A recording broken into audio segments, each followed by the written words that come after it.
So here another video from Nima from Bamberg, Germany. We are right on the river. And I have a question for you, Nima. This is quite a famous statement that life, you can't win or lose in life. It's always zero sum in a way. That whenever you get something, you will also see there's a downside coming with it. So you get rich, but the downside is you might be confronted by people who want money from you, or you have a nice relationship, but then you have less time for yourself, or you get a good career, but then you have to travel a lot. So do you agree that life, in a way, is always equal? There's always ups and downsides to life. Yes, that's for sure. Actually, according to Vedanta, the mistake that we have made is that you are limitless and you take yourself to be limited and you don't know your true nature. So you keep searching for relationships, career, um, uh, sports, vacation to fulfill you. And it's a zero sum game. And that is how the things are set up in the sense that you can't be a complete winner. In this, that no matter, suppose you become very rich, then you have very little time. You have a very close relationship, then also sometimes there is a danger that you become overly dependent. If you are into sports, then you just have to dedicate your life to sports and you have to exclude everything else and you miss out on many things. So that life is a zero sum game is a reality if you're searching for final fulfillment. So final fulfillment only will come from one truth, and that is understanding I am the whole.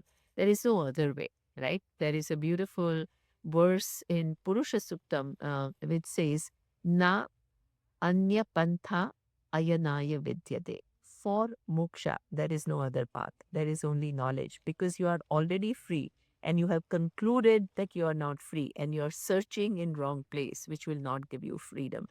That is a fact. But that zero sum game can be converted into something very meaningful if you find moksha as a goal.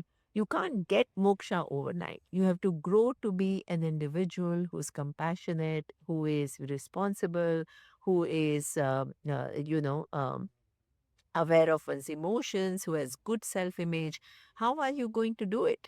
You can't just reprogram your brain overnight. And that very world, which is a zero sum game, that very world can actually help you to grow. And that is what we call a karma yogi is an intelligent person. That very thing which doesn't give you fulfillment, the person turns that obstacle into an opportunity by using life and its situations and its circumstances to make you grow. So that means a karma yogi tells oneself that I know that I cannot get the final fulfillment from neither my career, nor my relationships, nor sports, nor vacations, nor any form of pleasure, nor any form of artha, which is things that I depend upon for my security. Karma Yogi is super clear that none of these things can fulfill you completely and fully.